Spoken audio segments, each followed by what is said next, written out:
मैं अपनी screen share करता हूँ। प्लीज होस्ट मुझे कंफर्म कीजिएगा कि आपको स्क्रीन विजिबल है और नॉट।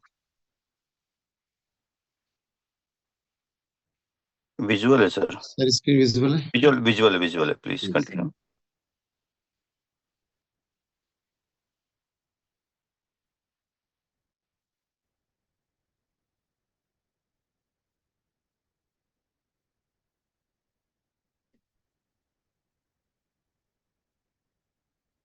सो अगेन सभी को नमस्कार, गुड मॉर्निंग। मैं मनीष सिंह जबलपुर संस्कारधानी से आप सभी का आज के इस कॉल में स्वागत करता हूँ। सो दोस्तों, आज के इस कॉल में हम बात करेंगे वेब 1 से लेके वेब 3 की जर्नी के बारे में। बेसिकली ये कॉल हम पहले भी कई बार ले चुके हैं, बट ये कॉल उन सभी लोगों के लिए जो आज सिस्टम में नए हैं, जिन्होंने 1 से 2 महीने पहले सिस्टम को ज्वाइन किया था। तो उनके लिए ये कॉल बहुत इंपॉर्टेंट है। यदि ऐसे लोग हमारे साथ जुड़े हैं तो वो कोशिश करें चीज़ों को समझने की, राइट डाउन करने की। कहीं ना कहीं उनको चीज़ समझ में आएगी, तब उन्हें समझ में आएगा क्रिप्टो करेंसी के बारे में, ब्लॉकचेन के बारे में, कि इसका इसका फ्यूचर क्यों इतना ब्राइट है, क्यों हम बोलते हैं इसका फ्यूचर ब्राइट है।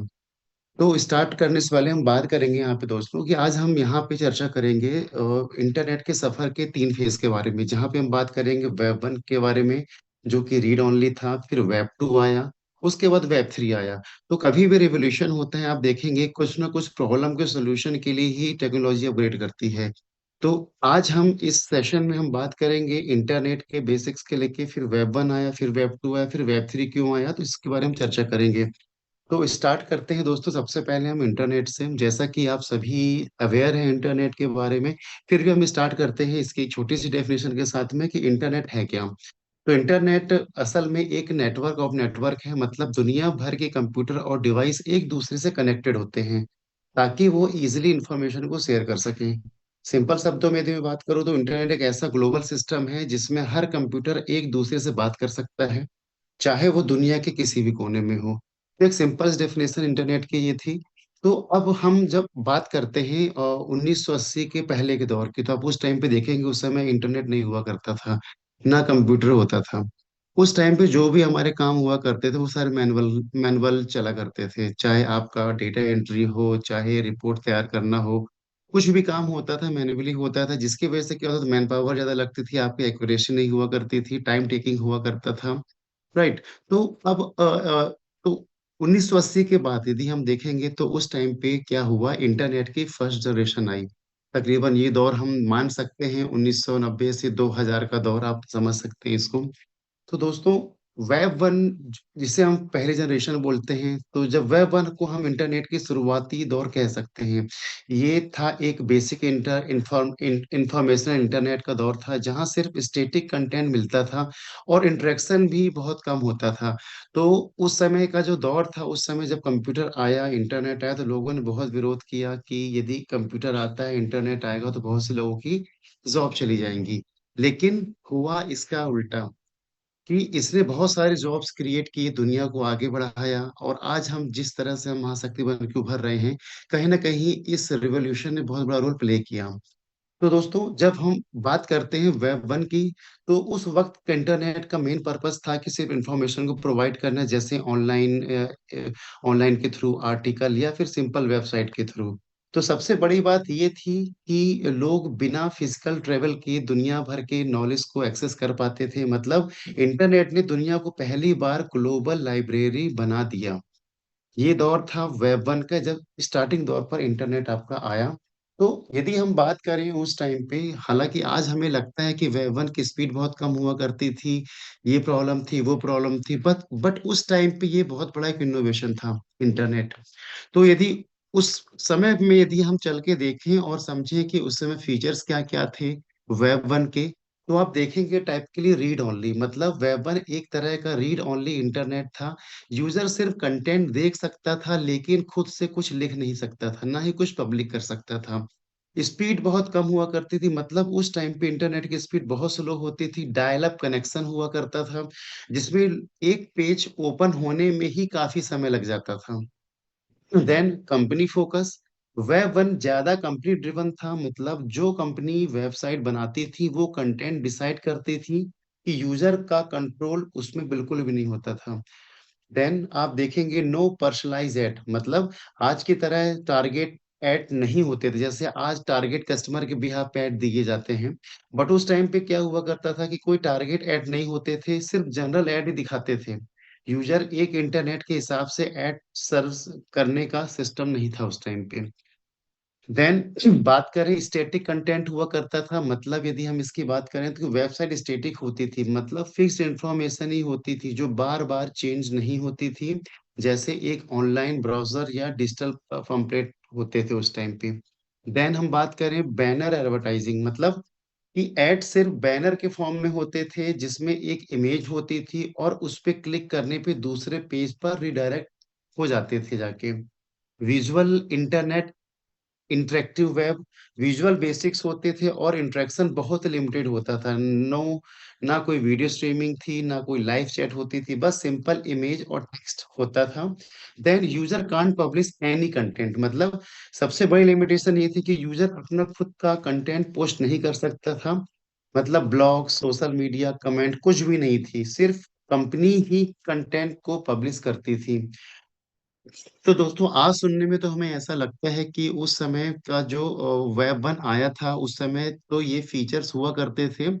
बट यदि हम इन्हीं बेसिक्स फीचर की बात करें जिसने इंटरनेट की जर्नी को स्टार्ट किया, तो इसने दुनिया में क्या चेंजेस लाया, यदि हम इसकी बात करेंगे तो किस तरह से वर्ड चेंज हुआ, इंडस्ट्री किस तरह से चेंज हुई, तो आप देखेंगे मीडिया एंड न्यूज इंडस्ट्री ने क्या बदलाव लाया उस टाइम पे। तो वेब वन ने मीडिया और न्यूज इंडस्ट्री को एक नई डायरेक्शन दिया।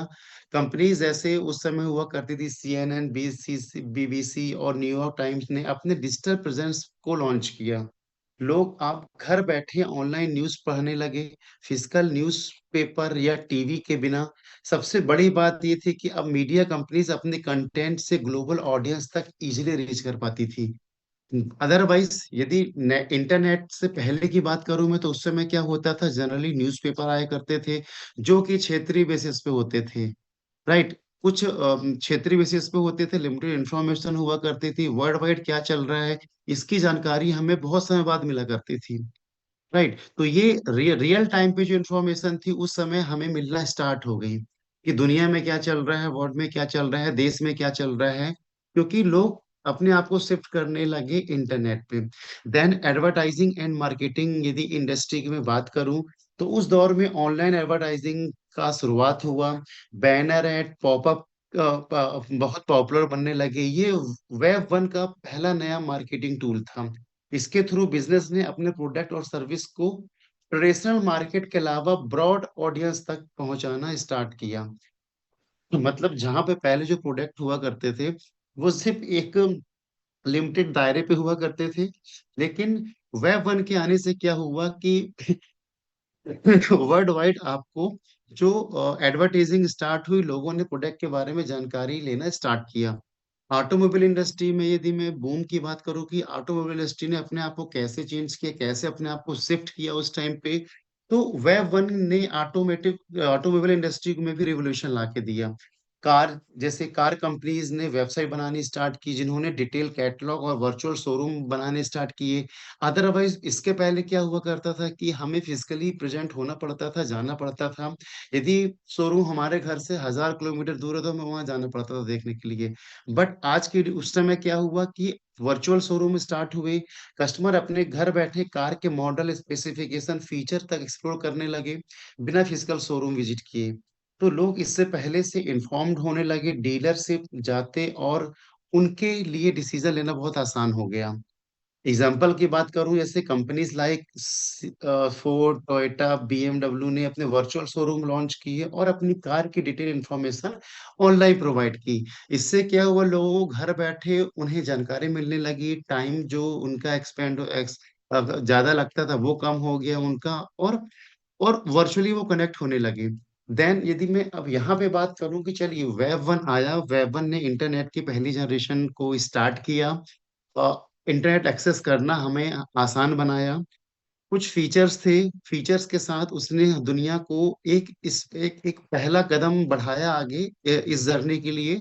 तो देन अब मैं यदि बात करूं कि लिमिटेशन क्या थी, क्योंकि आप देखेंगे 1990 से 2000 तक के बीच में लोग हैबिचुअल हो चुके थे। स्टार्टिंग वो नया तो था, लेकिन बाद में इतने हैबिचुअल हो गए थे कि अब उनको इसमें कुछ प्रॉब्लम्स दिखने लगी थी। प्रॉब्लम मतलब क्या था, यदि हम देखें कि लिमिटेशन क्या थी वेब वन पे, तो सबसे पहला तो स्टैटिक कंटेंट था। मतलब कि वेबसाइट ही एक फिक्स्ड इंफॉर्मेशन दिखाती थी जो कि मैनुअली अपडेट होने तक चेंज नहीं होती थी। मतलब कंटेंट एकदम स्टैटिक हुआ करता था। लिमिटेड इंटरेक्टिविटी हुआ करती थी। मतलब सिर्फ कंटेंट देख सकते थे आप, उसमें कमेंट नहीं कर सकते थे आप, उसमें लाइक नहीं कर सकते थे आप, अपने आप को एंगेज नहीं कर सकते थे उसमें। नो पर्सनलाइजेशन, मतलब कि हर विजिटर के लिए वेबसाइट का कंटेंट सेम होता था। जो आज की तरह पर्सनलाइज सजेशन या रिकमेंडेशन उस समय नहीं मिलते थे। पुअर यूजर एक्सपीरियंस, मतलब डिजाइन सिंपल और बोरिंग होता था। ब्राउजिंग भी स्लो और बहुत कॉम्प्लिकेटेड होती थी। इससे यूजर को मुश्किल भी ज्यादा उस समय प्रॉब्लम भी फेस करनी पड़ती थी। नो रियल टाइम अपडेट, मतलब कंटेंट ऑटोमेटिक अपडेट नहीं होता था। अगर कोई न्यूज या इंफॉर्मेशन चेंज होती थी तो वेबसाइट मैन्युअली अपडेट करनी पड़ती थी, जिससे डेटा आउटडेटेड लगता था। देन आप देखेंगे लिमिटेड मल्टीमीडिया, राइट। तो उस समय आप देखेंगे इमेज ऑडियो वीडियो बहुत ही कम यूज हुआ करते थे। Then limited user generated content, जिस तरह आज आप देखते हैं कि कंटेंट जनरेट हो जाते हैं, बट उस टाइम पे क्या हुआ करता था, यूजर खुद से कुछ कंट्रीब्यूट नहीं कर सकता था। जैसे ब्लॉग लिखना, फोटो, ये सब चीजें ऐड नहीं होती थी। लेक ऑफ मोबाइल ऑप्टिमाइजेशन, उस टाइम में वेबसाइट सिर्फ कंप्यूटर के लिए बनाई जाती थी, मोबाइल या टैबलेट पर ओपन नहीं होती थी। आई थिंक ये कॉन्सेप्ट थे ही नहीं उस टाइम पे। तो देन नो सोशल इंटरेक्शन, कोई सोशल इंटरेक्शन नहीं था। स्लो इंटरनेट स्पीड, सबसे बड़ा रीजन कि उस टाइम पे डायल अप कनेक्शन होते थे जो बहुत स्लो थे। पेज लोड होने में मिनट लग जाते थे और ब्राउजिंग एक्सपीरियंस बहुत वीक होता था। तो दोस्तों वेब वन ने इंटरनेट को स्टार्ट तो किया, फीचर्स लाए, दुनिया ने अपने आप को चेंज किया, बट कहीं ना कहीं आगे जाके इन प्रॉब्लम्स का, ये प्रॉब्लम्स लोगों को दिखाई दी कि ये प्रॉब्लम्स थी। तो कभी भी प्रॉब्लम होती तो प्रॉब्लम को सोल्यूशन के लिए ही नई टेक्नोलॉजी का जन्म होता है। देन अब इन प्रॉब्लम को सॉल्व करने के लिए वेब टू स्टार्ट हुआ 2000 से प्रेजेंट। मतलब लीजिए आप यहाँ पे मान के चलें तकरीबन 2000 से 2020 का जो दौर था, आप देखेंगे वो स्टार्ट हुआ किसका, वेब टू का। तो अब वेब टू में देखिए यदि हम यहाँ पे, तो दोस्तों जब वेब टू को हम इंटरनेट का दूसरा दौर कह सकते हैं, जो अर्ली 2000 में स्टार्ट हुआ था और आज तक जो चल रहा है। इवन दो हम इसे मानते हैं 2000 से 2020 का जो दौर था, हम इसे मानते हैं वेब टू का दौर। अगर वेब वन एक स्टैटिक और इंफॉर्मेशन वेब था, तो वेब टू ने इंटरनेट को डायनेमिक, इंटरेक्टिव और यूजर ड्रिवन बनाया। जो कमियां थी उन कमियों को दूर करके उसने इसे और आसान बनाया। तो इस दौर में सबसे बड़ी चेंज ये हुई कि यूजर से इंफॉर्मेशन कंज्यूम नहीं कर सकता था, बल्कि कंटेंट क्रिएट और शेयर भी करने लगा। Social media, blogs, forum, video platform जैसे बहुत बड़े एग्जाम्पल हैं इसके। तो अब इंटरनेट एक वन वे कम्युनिकेशन ना होकर एक टू वे कम्युनिकेशन बन गया वेब टू के आने से। यूजर के पास अपनी वॉइस थी, वो अपना कंटेंट पब्लिश कर सकते थे, फीडबैक दे सकते थे और दूसरों के कंटेंट को इंटरेक्टिव वो कर सकते थे। तो कंपनीज भी डायरेक्टली कस्टमर से कनेक्ट होने लगी। तो दोस्तों आप देखेंगे, नोटिस किया होगा कि आप लोगों ने कि इस फेज में फेसबुक, यूट्यूब, ट्विटर, इंस्टा जैसे प्लेटफॉर्म आए जहां लोगों ने अपने कंटेंट को ग्लोबली ऑडियंस तक पहुंचाने लगे। मतलब वेब टू ने इंटरनेट को एक ग्लोबल कम्युनिटी बना दिया, जहां इंफॉर्मेशन के साथ साथ इंटरेक्शन और कोलोबरेशन जैसी चीजें भी स्टार्ट हो गई। तो आज का जो दौर आप देख रहे हो ये वेब टू का दौर है। और यदि हम बात करें कि इसके की फीचर क्या थे वेब टू की, वेब टू में तो आप देखेंगे high speed internet. Web two के टाइम पर इंटरनेट की स्पीड काफी फास्ट हो गई। ब्रॉडकास्ट और 3G 4G कनेक्शन ने ब्राउजिंग, स्ट्रीमिंग और डाउनलोडिंग बहुत आसान बना दिया। रीड एंड राइट, मतलब वेब वन में आप सिर्फ रीड कर सकते थे, आप उसमें राइट नहीं कर सकते थे, लेकिन वेब टू ने आपको ये मौका दिया कि आप इसमें राइट भी कर सकते थे। तो यूजर सिर्फ कंटेंट देख नहीं सकते थे, बल्कि अब वो खुद भी लिख सकते थे, शेयर और पब्लिश भी कर सकते थे। जिससे क्या हुआ आप देखेंगे, ब्लॉग लिखना स्टार्ट हुआ, कमेंट करना, फोटो वीडियो शेयर करने स्टार्ट हुए। Strongly focus on community.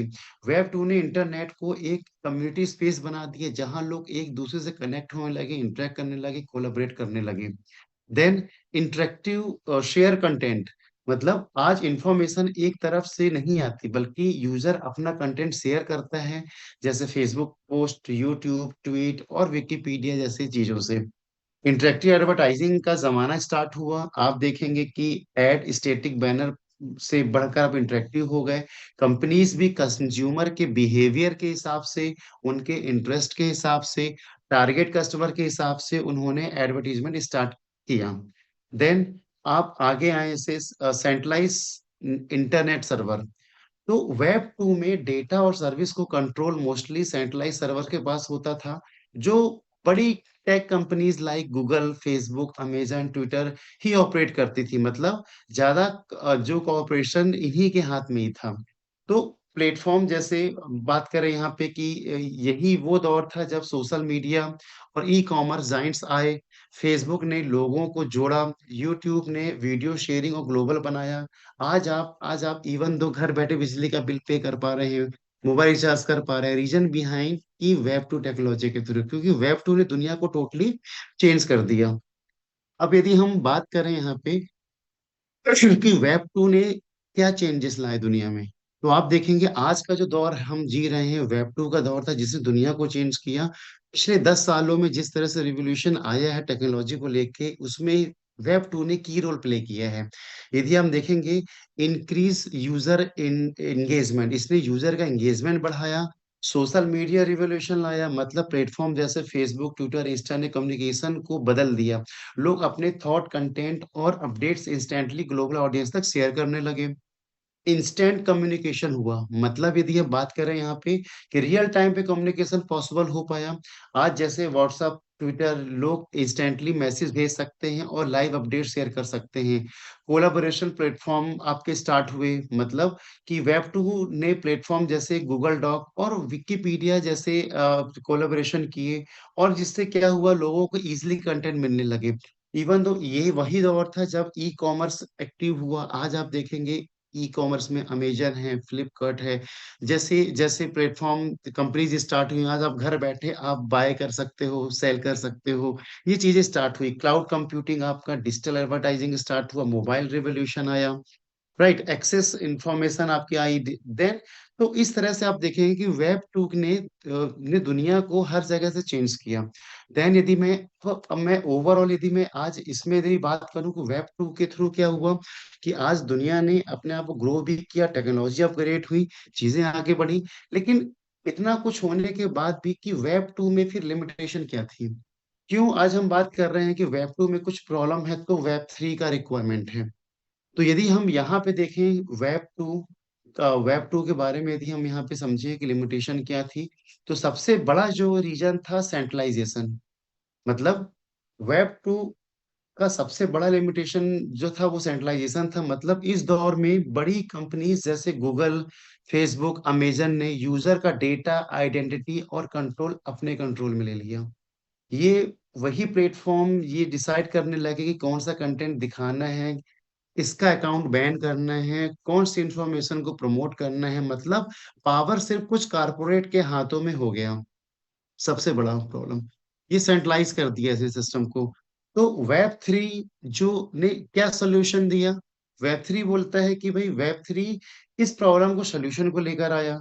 Web three ने सब कुछ डिसेंट्रलाइज होता है, मतलब कंट्रोल एक सिंगल कंपनी के पास ना होके यूजर के हाथ में होता है। और ब्लॉकचेन टेक्नोलॉजी के थ्रू लोग अपना डेटा आइडेंटिटी खुद ओन करते हैं। देन फिर इसके बाद देखेंगे डेटा प्राइवेसी और ओनरशिप। वेब टू ने एक बड़ा लिमिटेशन डेटा प्राइवेसी और ओनरशिप का था। Companies like Facebook, Google, Amazon जैसे डेटा कलेक्ट करके उसे प्रॉफिट बनाती थी, जैसे टारगेट टारगेट एड्स बनाना, चलाना, डेटा को सेल आउट करना कहीं पे। तो सबसे बड़ी प्रॉब्लम थी एक डेटा प्राइवेसी की। देन उसके बाद हम बात करें यहाँ पे data risk, security risk. Web two ने ऑनलाइन इंटरेक्शन और डेटा स्टोरेज बहुत ज्यादा हो गया था। इस वजह से platform cyber attack, hacking, data breach जैसे आपको चीजें देखने को मिल रही हैं। Miss information and fake news. Web two ने जनरेट कई इस तरह की आप न्यूज देखेंगे जो फेक होती है, मिस मिस आपको मिसगाइड करते हैं। ये सारी चीजें आपको वेब टू के थ्रू आपको देखने को मिल रही थी। तो ओवरऑल यदि मैं वेब टू की बात करूं कि आज यदि आप कोई भी किसी से बात करते हैं तो देखेंगे मोबाइल पे उससे रिलेटेड ऐड आपको स्टार्ट हो जाते हैं। आप कुछ सर्च करेंगे तो उससे रिलेटेड बहुत सारी इंफॉर्मेशन आपको शेयर होने लगती है। इवन दो आज हम भी ये बात जानते हैं कि यदि आज हम एक कोई सिंगल लिंक पे भी क्लिक करेंगे तो हमें डर लगता है कहीं हमारे अकाउंट से पैसे ना गायब हो जाएं। देन आज अदर कंपनीज जो हैं हमारे डेटा को जो है अदर कंट्रीज में बेच रही हैं जाके, कि कस्टमर के इंटरेस्ट के हिसाब से उन्हें क्या चाहिए जिसके भी यहाँ पे वो चीजें बन के हमारे इंडिया में आती हैं। तो जिस तरह से आपका डेटा चोरी हो रहा है, आपकी सिक्योरिटी हो, आपकी प्राइवेसी जा रही है, इन सब की प्रॉब्लम को सॉल्व करने के लिए वेब थ्री इंट्रोड्यूस हो रहा है, जो कि इन प्रॉब्लम का सोल्यूशन है। तो अब यदि मैं वेब थ्री की यदि बात करूं कि वेब थ्री क्या है, तो दोस्तों हम जब वेब थ्री में आते हैं तो ये एक डिसेंट्रलाइज वेब है जो कि वेब टू की लिमिटेशन को सॉल्व करता है। मतलब वेब टू में डेटा और पावर बड़ी कंपनीज के कंट्रोल में था, लेकिन वेब थ्री हमें देता है डिसेंट्रलाइजेशन। मतलब पावर एक जगह कंसंट्रेट नहीं होती, बल्कि बल्कि ये नेटवर्क में डिस्ट्रीब्यूट होती है, इनहांस सिक्योरिटी और प्राइवेसी करता है। मतलब कि ब्लॉकचेन के थ्रू डेटा ज्यादा सिक्योर होता है। और अब डेटा असली मालिक यूजर खुद होता है, कंपनी नहीं होती है। तो वेब थ्री क्या है, एक नया एरा है, इंट्रोड्यूस करता है, जो कि ट्रस्ट और ट्रांसपेरेंसी देता है। मतलब सब कुछ ब्लॉकचेन पर रिकॉर्ड होता है, जिसमें किसी भी तरह की चीटिंग की पॉसिबिलिटी नहीं होती। हर यूजर अपना डेटा असर आइडेंटिटी को कंट्रोल कर सकता है, जहां हर कोई पार्टिसिपेट कर सकता है, चाहे उसका बैकग्राउंड कुछ भी हो। तो दोस्तों वेब थ्री यदि हम बात करें तो ये एक नए कॉन्सेप्ट जैसे ब्लॉकचेन, क्रिप्टो, एनएफटी, मेटावर्स, ये सब चीजें आपको वेब थ्री में आपको देखने को मिलती हैं। अब यदि मैं वेब थ्री की बात करूं कि वेब थ्री के कैरेक्टरिस्टिक क्या होती है, की फीचर्स क्या हैं, क्यों हमें ये इंपॉर्टेंट है वेब थ्री आगे के लिए, तो आप देखेंगे कि जिस तरह से वेब टू ने दुनिया को सेंट्रलाइज बना दिया था, तो वेब थ्री क्या कर रहा है, डिसेंट्रलाइज कर देता है। मतलब वेब थ्री डिसेंट्रलाइज नेटवर्क पर चलती है, जैसे ब्लॉकचेन। मतलब डेटा और कंट्रोल एक कंपनी के पास नहीं होता, बल्कि यूजर के बीच में डिस्ट्रीब्यूट होता है। इसमें हमें अपना डेटा आइडेंटिटी पर ज्यादा कंट्रोल मिलता है। साथ ही साथ में यूजर डेटा ओनरशिप, मतलब वेब टू में कंपनियां हमारा डेटा कलेक्ट करके उससे पैसा बनाती हैं, लेकिन वेब थ्री पॉइंट ओ में यूजर अपने डेटा का असली मालिक होता है, और आप डिसाइड करते हैं कि डेटा शेयर करना है या मोनेटाइज करना है। और उसके लिए आपको रिवॉर्ड या टोकन भी मिलता है। ब्लॉकचेन और स्मार्ट कॉन्ट्रैक्ट, मतलब वेब थ्री ब्लॉकचेन और स्मार्ट कॉन्ट्रैक्ट को यूज करता है, जो इंश्योर करते हैं कि ट्रांसपेरेंसी और सिक्योरिटी और ट्रस्ट को। ट्रांजेक्शन डायरेक्ट होते हैं बिना किसी मिडिल मैन के। मतलब कम कॉस्ट, ज्यादा स्पीड और बिल्कुल सेफ प्रोसेस के थ्रू होता है। तो वेब थ्री एक ऐसी दुनिया क्रिएट करता है जहां कंट्रोल, ऑनरशिप और ट्रांसपेरेंसी हर एक के हाथ में होती है। Then privacy and security. Web three privacy security को सबसे ज्यादा इंपॉर्टेंस देता है, जहां यूजर अपने पर्सनल डेटा पर फुल कंट्रोल रखता है, और हर ट्रांजेक्शन इनक्रिप्टेड होता है। मतलब आपकी आइडेंटिटी और डेटा सेफ होता है। तो ओवरऑल यदि मैं वेब थ्री की बात करूं तो वेब थ्री एक ऐसी डिजिटल दुनिया है जो ज्यादा सिक्योर, इफिशिएंट और यूजर सेंट्रिक होता है। ये डिसेंट्रलाइज प्राइवेसी और टेक्नोलॉजी जैसे ब्लॉकचेन, एआई के ऊपर बिल्ड होता है। मतलब फ्यूचर का इंटरनेट है जो हमेशा यूजर के फेवर में होता है। तो यदि मैं इसमें यदि बात करूं कि एडवांटेज क्या होने हैं वेब थ्री के थ्रू, तो आप देखेंगे यहाँ पे कि डिसेंट्रलाइजेशन, जैसा कि मैंने आपको यहाँ पे बताया कि वेब थ्री पेमेंट के लिए बैंक या किसी थर्ड पार्टी का रिक्वायरमेंट नहीं होता। मतलब इसमें सिर्फ एक मतलब कंट्रोल हमेशा यूजर के हाथ में होता है। सिक्योर है, ब्लॉकचेन टेक्नोलॉजी पे काम करने से क्या होता है, डेटा आपका सिक्योर हो जाता है, ट्रांसपेरेंट हो जाता है। लो ट्रांजैक्शन फीस होती है, मींस कि यदि आपका मिडिल मैन की रिक्वायरमेंट नहीं होती तो इससे क्या होता है कि आपकी जो ट्रांजैक्शन फीस है वो बहुत कम हो जाती है। ग्लोबल एक्सेसिबिलिटी होती है, प्राइवेसी होती है, फास्ट ट्रांजैक्शन आपको देखने को यहाँ पे मिलते हैं। साथ ही साथ में हम देखेंगे यहाँ पे कि फास्टर ट्रांजैक्शन हो गया, कंट्रोल ओवर द सेट। मतलब कि यूजर अपने असेट को डिसेंट्रलाइज वॉलेट में खुद कंट्रोल करते हैं, जो कि थर्ड पार्टी डिपेंडेंट नहीं होती। तो इंक्लूजन इन फाइनेंशियल सर्विस, मतलब वेब थ्री हर इंसान को फाइनेंशियल सर्विस तक पहुंचाता है जिसके पास सिर्फ इंटरनेट है। तो जैसे डेफी हो गया, बोरिंग बोरिंग हुई, सब चीजें आपको वेब थ्री के थ्रू यहाँ पे देखने को मिलती हैं। तो यहाँ पे आप समझे कि वेब थ्री की यदि मैं बात करूं कि वेब थ्री जो है वो टोटली जिस तरह से वेब टू में प्रॉब्लम थी, आपका डेटा सिक्योरिटी की, प्राइवेसी की, हैकिंग की, इन प्रॉब्लम को ये सॉल्व करके चीजों को सेफ और आसान बना देते हैं। तो अब मैं यदि बात करूं कि वेब थ्री में पेमेंट मेथड क्या होनी है, तो आप यहाँ पे आप देख सकते हैं कि जिस तरह की वेब थ्री एक नए डिसेंट्रलाइज पेमेंट मेथड को लेकर आता है, ब्लॉकचेन टेक्नोलॉजी पे बेस्ड होता है, इसमें ट्रांजैक्शन फास्ट और सिक्योर होता है। जैसे बैंक या पेमेंट प्रोसेस जैसे इंटरमीडिएट की इसमें आवश्यकता ही होती नहीं है। तो जिस तरह से आप देखेंगे कि ट्रेन हमेशा पटरी पे चलती है, उसी तरह जो वेब थ्री में आपका जो जो काम करने वाला है वो सिर्फ ब्लॉकचेन पे काम करने वाला है। मतलब वेब थ्री बिना ब्लॉकचेन प्लेटफॉर्म पे काम नहीं कर सकता। और यदि वेब थ्री ब्लॉकचेन पे काम करेगा तो ब्लॉकचेन पे काम करने पे वही वही आगे कंपनियां ग्रो कर पाएंगी जो ब्लॉकचेन डेवलप कर रही हैं। और उनका पेमेंट मोड उन्हीं क्रिप्टो करेंसी होना है। मतलब यदि इसमें पेमेंट मोड की बात करें तो जिसकी ब्लॉकचेन लोग इंडस्ट्री यूज करेगी उसे उसी का क्रिप्टो करेंसी आपको पेमेंट में देना पड़ेगा। स्टेबल कॉइन होंगे और डिजिटल वॉलेट होंगे। तो ये है इसका पेमेंट मेड का। अब मैं बात करता हूँ यदि यहाँ पे आपका ओवरऑल यदि बात करूँ ब्लॉकचेन के लिए, कि ब्लॉकचेन टेक्नोलॉजी की यदि बात करूँ, जिस तरह से वेब थ्री मैंने बताया कि जो काम करता है आपका ब्लॉकचेन पे काम करता है। तो ब्लॉकचेन एक ऐसे डिजिटल सिस्टम लेयर सिस्टम है जिसमें सारे ट्रांजेक्शन एक चैन या ब्लॉक में रिकॉर्ड होते हैं। ये सिस्टम डिसेंट्रलाइज है, मतलब सिंगल कंपनी, बैंक या गवर्नमेंट के कंट्रोल में नहीं होता। हर ट्रांजेक्शन सिक्योर ट्रांसपेरेंट होता है। तो यदि मैं बात करूं रिवोल्यूशन ऑफ द टेक्नोलॉजी की, तो जैसे जैसे पहले इंटरनेट ने कम्युनिकेशन और इंफॉर्मेशन शेयरिंग में रिवोल्यूशन लाया, वैसे ब्लॉकचेन ने ट्रस्ट, पेमेंट और डेटा ओनरशिप में एक नया रिवोल्यूशन स्टार्ट किया। अब लोग डेटा और मनी खुद कंट्रोल कर सकते हैं बिना किसी मिडिलमैन के।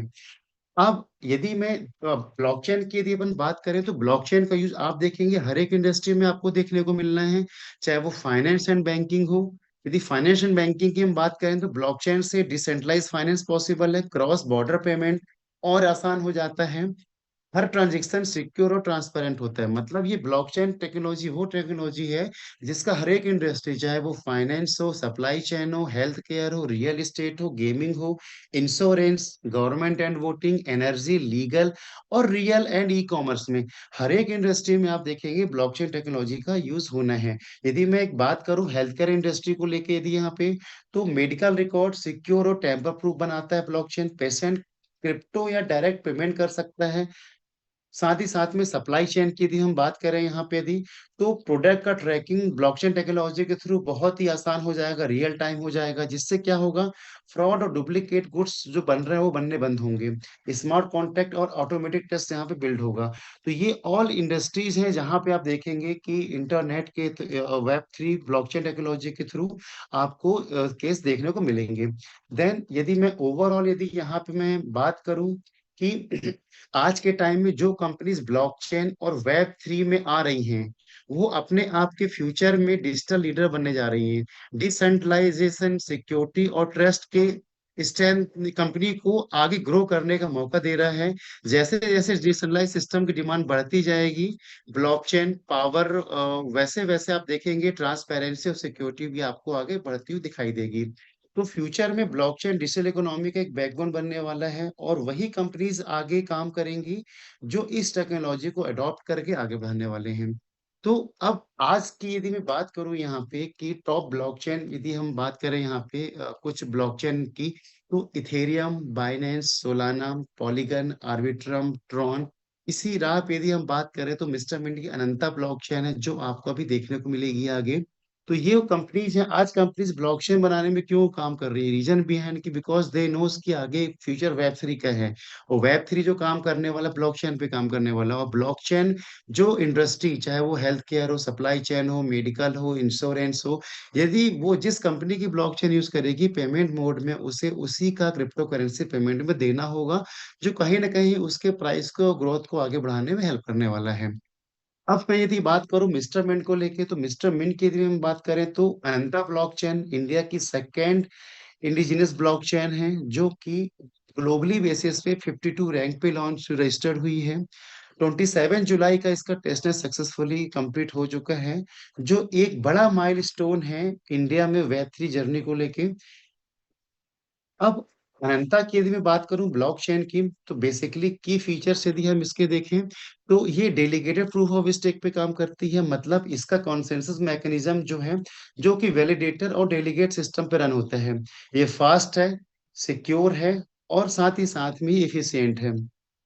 Passive income for validator and delegates, जो लोग ब्लॉकचेन नेटवर्क को सपोर्ट करेंगे उनसे वो पैसिव इनकम बना सकते हैं, ऐसा डेलीगेटर के थ्रू, वैलिडेट के through. Blockchain as a services, दूसरे बिजनेस इजिली आप ब्लॉकचेन प्रोजेक्ट प्लेटफॉर्म को यूज कर सकते हैं। तो ब्लॉकचेन हर एक इंडस्ट्री में एक सर्विस की तरह काम करेगी। लेयर वन ब्लॉकचेन, मतलब ये एक बेस ब्लॉकचेन है, जैसे इथेरियम, सोलाना और बाइनेंस जैसी ब्लॉकचेनें हैं। इस पर डायरेक्ट प्रोजेक्ट ऐप बिल्ड कर सकते हैं, ट्रांजेक्शन जो कि बहुत फास्ट और वैलिडेट होगा। देन इम्पैक्ट क्या आने वाला है, यदि मिस्टर मिंट की ब्लॉकचेन यदि अभी आपको देखने को मिले, इससे इम्पैक्ट क्या आएंगे, तो मेजर प्रोजेक्ट आपको ऑन बोर्ड दिखाई देंगे आगे जाके। तो मिस्टर मिंट इकोसिस्टम की वजह से और ज्यादा स्टार्टअप प्रोजेक्ट अनंता ब्लॉकचेन पे शिफ्ट होंगे, ज्यादा प्रोजेक्ट और कम्युनिटी, ज्यादा ट्रांजेक्शन, और जिससे ब्लॉकचेन की एक्टिविटी बढ़ेगी। टोकन का यूजर सिर्फ क्वाइन या तौर पर नहीं, बल्कि वो मल्टीपल यूटिलिटीज के रूप में यूज कर पाएगा। जब डिमांड बढ़ेगी तो सप्लाई लिमिटेड होगी, नेचुरली टोकन की वैल्यू ग्रोथ आपको देखने को मिलेगी।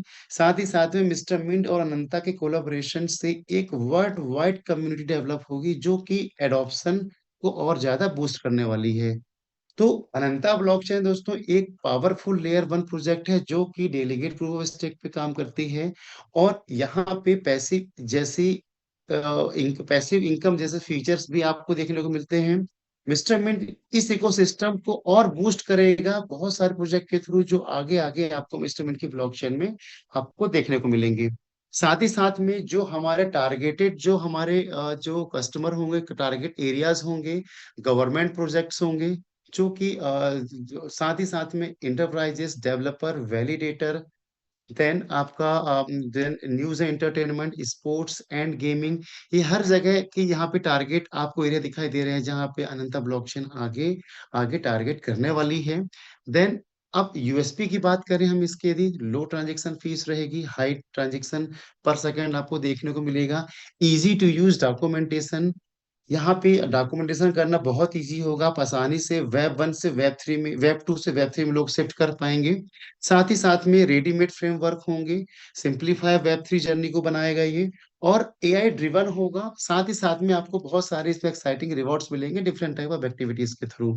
तो अब ये थे हमारे इसके यूएसपी के, ब्लॉकचेन के यूएसपी, जो आपको आगे देखने को मिलने वाली है। सो दोस्तों, तो दोस्तों ओवरऑल आज हमने इस सेशन में जो हमने बात किया है, हमने एक इंटरनेट के इनिशियल दौर में वेब वन क्यों आया, वेब वन के आने से क्या चेंजेस हुए, वेब वन में क्या प्रॉब्लम थी, वेब वन की प्रॉब्लम को सॉल्व करने के लिए वेब टू क्यों आया, वेब टू के क्या फीचर थे, और वेब टू ने किस तरह दुनिया को चेंज किया, और वेब टू की प्रॉब्लम्स क्या थी, वेब टू में क्या लिमिटेशन थी, और उन लिमिटेशन को सॉल्व करने के लिए वेब थ्री का आना क्यों जरूरी है। वेब थ्री ब्लॉकचेन पे यदि काम करता है तो ब्लॉकचेन के फीचर्स क्या हैं, ब्लॉकचेन का कहाँ कहाँ यूज होना है, किस इंडस्ट्री में इसका यूज होना है, और ब्लॉकचेन वाली कंपनीज कौन कौन सी है, मिस्टर मिंट की ब्लॉकचेन जा रही है उसके क्या फीचर्स हैं, इसके बारे में हमने बात की। तो कोशिश की है कि आपको 40 मिनट में आपको वेब थ्री, वेब वन से वेब थ्री के बारे में बताने की, और थोड़ा सा ब्लॉकचेन के बारे में बताने की। तो उम्मीद करता हूँ दी हुई जानकारी आपको समझ में आई होगी। तो इन्हीं सब शब्दों के साथ मैं अपने इस कॉल को एंड करता हूँ, hand over to host and cohost. Thank you Manish sir, जो कि इतने व्यवस्थित तरीके से आपने सारी चीजें हम लोगों तक बताए। क्या मेरी आवाज क्लियर है? ये सर क्लियर है, थोड़ा सा बैकग्राउंड से नॉइस आ रही है। एक सेकंड, बस एक मिनट।